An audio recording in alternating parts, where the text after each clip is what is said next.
Hi, Kessa. Thank you for joining us. We're going to ask you some questions about your concert this weekend. Great. You have been studying the works of Ravel for some time. Why do you love this composer so much? So why I love Ravel is a little bit of a complicated question, but part of it is Ravel has a lot of passion about really trying to make sure that his music is perfect, whatever that means to him. He believed that each of his pieces had a perfect state, and that in his composition of it, his job was to try to make it achieve that perfect state. I guess I kind of relate a lot to that, as that's how I feel my job is as a performer, is to take this piece that someone has composed and try to get it to that perfect state, whatever that can be. Not necessarily technically playing all the right notes, but trying to convey what the piece is trying to convey. So I feel that connection to Ravel on that level of that we kind of have some of the same ideas about music.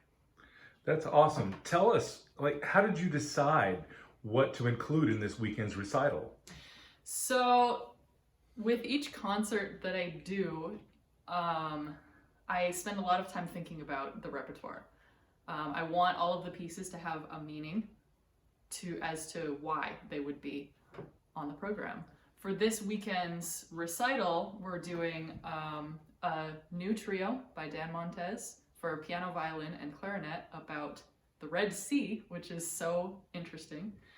We're also doing a movement of a suite by Couperin, who is a French Baroque composer, lived back in the 1700s.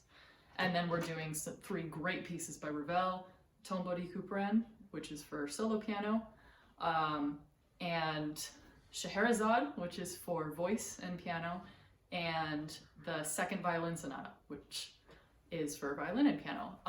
These three works by Ravel are some of the biggest pieces for those instrumentations in his repertoire. Tombeau de Couperin is one of three longest pieces that he wrote for solo piano, and the Second Violin Sonata is the only complete violin sonata that he wrote. And the Scheherazade is still hugely performed today. It's one of his most famous song cycles. So part of my reasoning in putting together this specific program was that I wanted to have all of the pieces to kind of have different textures, slightly different instrumentations. I didn't want it to just be all solo piano Ravel, or all violin and piano the whole time, or all just voice and piano. I wanted to kind of combine all of those different things. So we're starting out with the trio, and then we're having the Couperin and then the Tombeau de Couperin, which go really well together because the Tombeau de Couperin is so imitative of some of those French Baroque styles. And then the Scheherazade, so we get some singing mixed in there, and then the violin sonata, so we can have that big gap between the instrumental stuff and the other instrumental stuff. I think this program to me is very focused on colors, which is awesome. Ravel is a very colorful composer. French Impressionism as a movement is very focused on colors and what you can create just with colors. It doesn't always need to be about shapes. And so all of the pieces kind of push the boundaries of what can you do with color in music? Music doesn't literally have color, but how can we try to convey that it does? I understand some of these pieces actually have some jazz elements, don't they?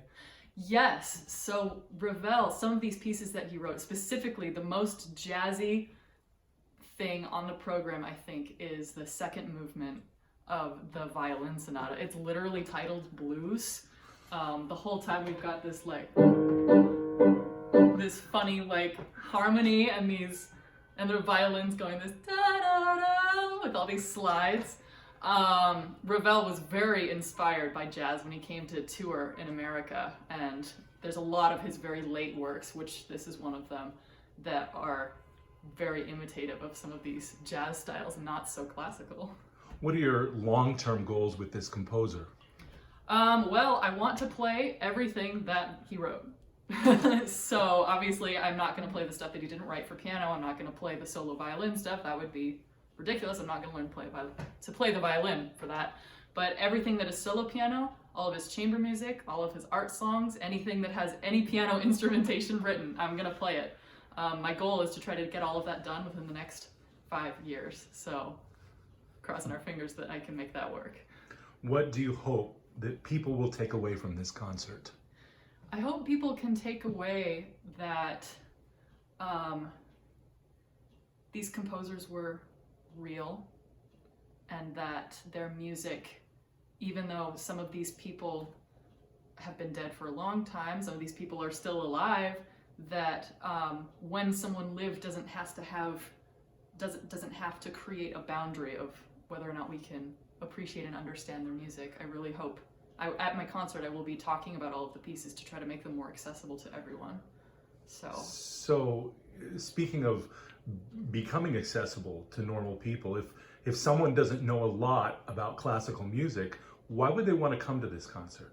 Because classical music is so great.